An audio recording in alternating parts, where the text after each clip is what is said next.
Welcome back to FM Story, as we're about to embark on season 14 of the Glory Hunt Save, and one more stab at winning the Coppa Italia with Juventus.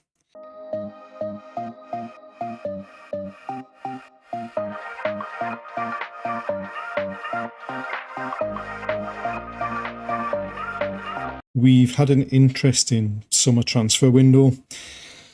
Some things went much more successfully than others. First of all, just to look at the players who left the club. Flavian Enzo Biomo left on a free transfer at the end of his contract. He went to Torino, which is interesting given his performances in the second half of the season for us. Vitinha and Donnarumma have retired. And Owen Beck was out of contract in the summer. We looked into keeping him on, but in the end, he left on a free transfer and has since gone to the UAE. And then in terms of the other outgoing, so Verbruggen went at the end of his contract, which meant we'd lost two goalkeepers. We sold Kotza, and then mostly loan players. We mostly didn't lose too many of the younger players in the squad. But with the retirements and some of the players that left, we did have some holes in the squad.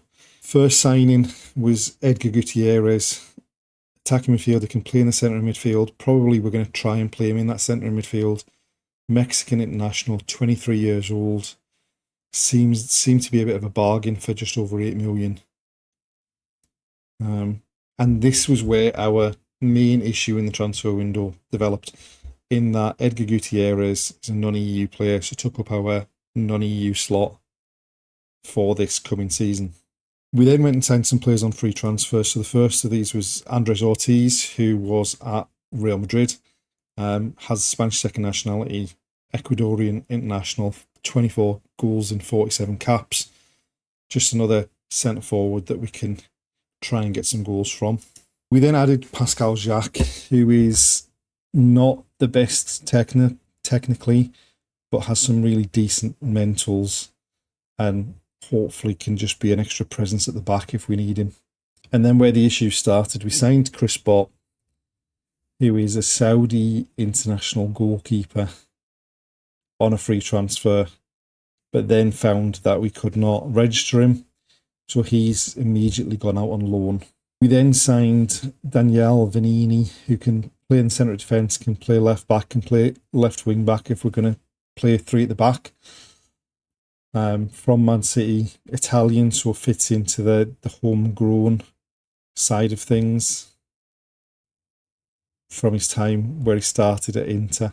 And then, having lost Verbruggen and Donnarumma, and then the botched signing of Chris Bott, we needed basically two goalkeepers. So we went to Brighton and signed Ayoub El Fassi, Dutch international, 28 years old, looks like a really, really decent goalkeeper to be the number one. And then we went to Partizan and signed Branislav Vukovic, who's got 2 caps for Serbia, 23 years old, as a younger backup goalkeeper. Tactically, we're probably going to start the season the way we finished it in the last game with the 3-5-2, just to see if that works, because we've been a bit too open and conceded a few too many goals in the last couple of seasons.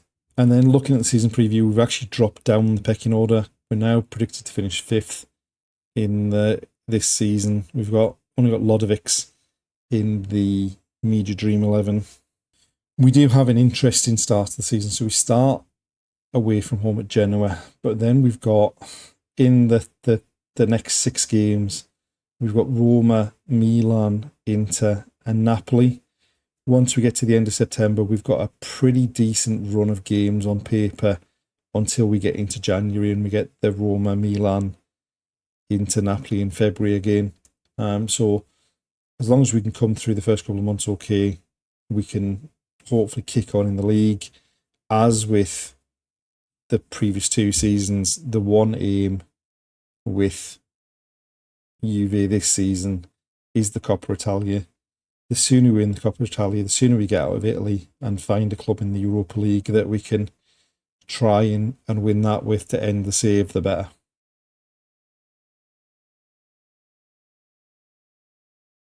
So this is the lineup we've picked for the opening day of the season. We are going with that 3-5-2 that we ended last season. So we've got a back three of Lodovic, Mafreta and Vanini on that left-hand side of the back three.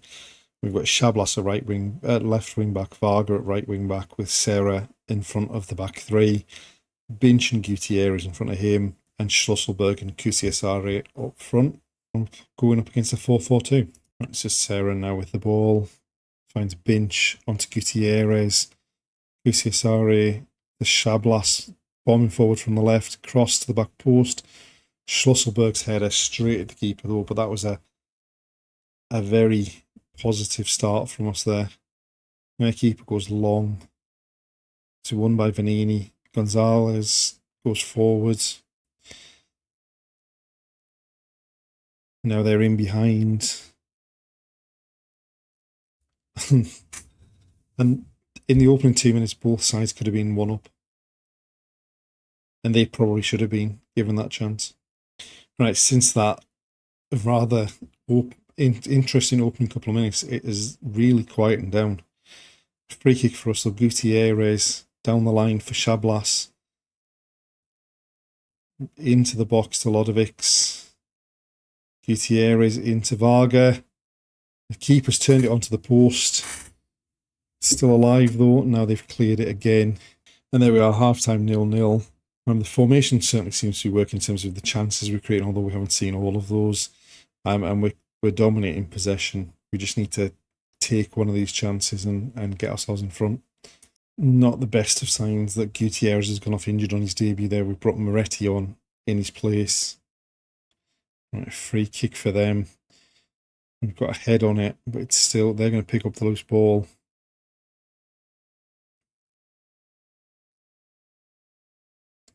Going around the outside, low cross. We've cut that one out.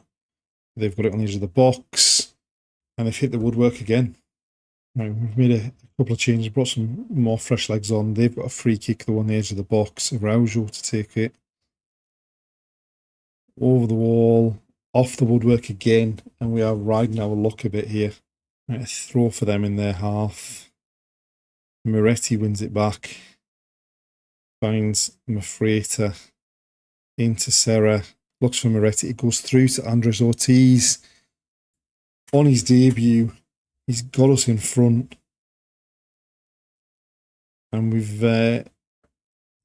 basically taken a chance that was gifted to us there. The ball from Serra's not great. Moretti challenging the defender. It falls for Ortiz. Fires across the keeper. And we're 1-0 in front. From the kickoff though, they're coming out to their right hand side.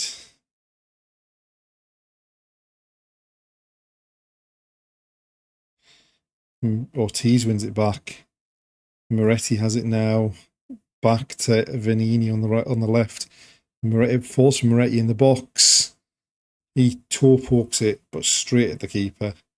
And it's still 1-0. Right, Varga with the throw. Binch back to him. Varga to the far post. Vanini gets his head on it. And it's an easy one for the keeper, who then goes long with it. They've got the knockdown. Cross towards the back post. We've got a head on it, but it comes out to Jan Couto. He has a go from a narrow angle, and El Fassi turns it over for a corner. It goes to the back post. Again, we've managed to get a head on it, and it goes out for a corner on the other side. We're holding on a bit here. Again, towards the back post. This time it comes off their player. Goes behind for a goal kick, and that can relieve a bit of pressure. El Fassi to Lodovic. Mafreta out to Vanini in space on this left-hand side. Infield to Binch. There's loads of space now, and Varga with space in front of him. Cuts infield. Tonali into Moretti. And now we've given the ball away, and they are bombing forward here. And luckily, we've missed a sitter. In the end, we've just about snuck that. A pretty even game. We dominated the ball, but both sides wasted a lot of chances, and we ended up coming away with that 1-0 victory thanks to that Andres Ortiz goal on his debut.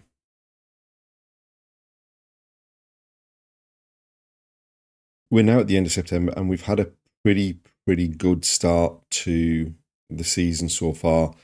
We do have a big game coming up against our former club, Napoli, who are ahead of us on goal difference at the moment.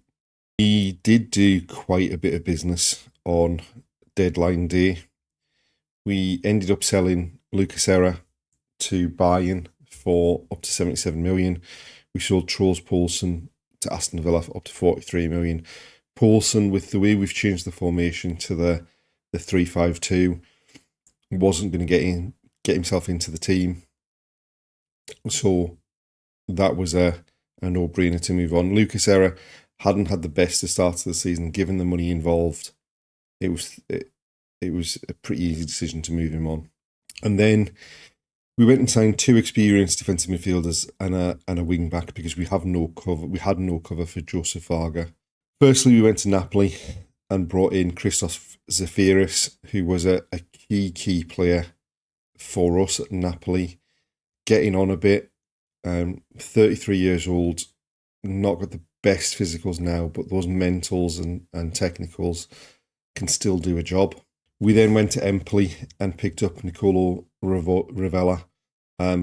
Still really good technicals, really good mentals, and still, although he's not quick, that natural fitness at 34 should see him be a key part, and he has been so far in the league games, especially this season. And then, as we said, we only had the one player that could really play right wing back in Joseph Varga. So we went to Brazil and picked up Diogo, young but really good physicals, some decent mentals, and hopefully we can develop the technicals as time goes by. But he's had a pretty decent start to his time with us. Obviously, we saw the opening day victory against Genoa where we left it late. We followed that up by hammering Roma 3-0 at home. We were 3-0 up just after the half hour and cruised in that game. Milan away, we got beat 2-0. Their opening goal came from their keeper making a great save from our attack. And then they just, without the highlight ending, went up the other end, carved us open, went 1-0 up, and then we were chasing the game from there. We weren't great after that, and they got a second to give them a 2-0 victory. We did beat Torino 3-0 and Monza 2-0. Champions League against Liverpool, we got off to a great start. We were 2-0 up after 23 minutes, a couple of early goals from Aaron Gonzalez. They levelled it before half-time, and then in the second half, we managed to pick up a couple of extra goals and come away with a 4-2 victory. We've then had a really good victory, 3-0 at home against Inter, and then we followed that up with a 2-1 victory away from home against Atletico in the Champions League. As far as the Champions League is concerned, that means we've won 2 from 2. We've got 6 points to start the campaign off. And as far as the league's concerned, we are third. There's a big discrepancy in the number of games the teams have played because Milan have played 7 and are top with 16 points. Napoli have played 5 and they're second with 15 points. We've played 6 and we're third with 15, and Sassuolo have played 7 and are fourth with 14. So obviously this is a pretty big game coming up against Napoli. They've won every game this season. If we beat them, we go top of the table. Going into the game, it looks like neither team have any issues injury-wise or suspension-wise. So hopefully the best team comes out on top, and hopefully that's us.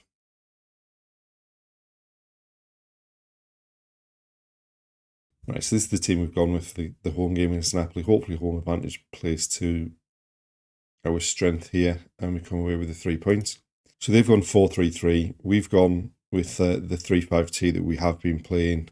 Lodovics and Vanini either side of Mafreta at the back, Ravella in front of them, Shablas wide left, Varga wide right, Binch and Gutierrez in the centre of midfield, with Schlüsselberg and Andres Ortiz, who's been great in the last couple of games, through the middle. Very little happening early on, and this is one of the first games where we've kind of struggled for possession this season. Very, very quiet first half here. We've had 3 bookings. They've not had a shot. And it's 0-0 at half time. Don't know whether this is just two sides cancelling each other out. They've had a lot more possession, but have done absolutely nothing with it. We've had a few shots, but obviously not good enough to see a highlight. We've had a couple of players booked. They've had 1 player booked. We could just do with stepping it up a bit in the second half. Ortiz with a free kick to the back post. It's headed up in the air. It comes down for Schusselberg, who hammers it in off the far post, puts us 1-0 up.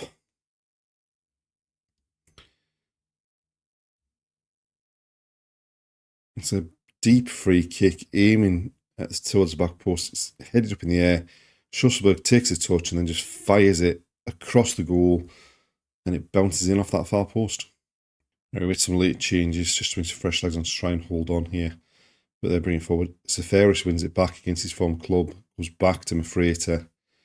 Vanini. Back to Mafreta. I'm not liking how we're just messing about with this at the back here. Alfassi out to Vanini. He strides forward into Moretti. Gonzalez onto Binch. Diogo now on the right. Fires it in low. And Kusiasari's shot is turned behind for a corner.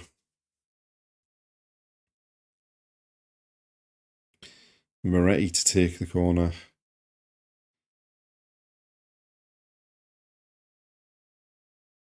In swinging to the near post. Lodovic's got his head on it, but it goes over the top. And there we go, full time. Clearly not a brilliant game, given the general lack of highlights from that game. But we've come away with a 1-0 victory. It's sent us top of the table. So we'll take it.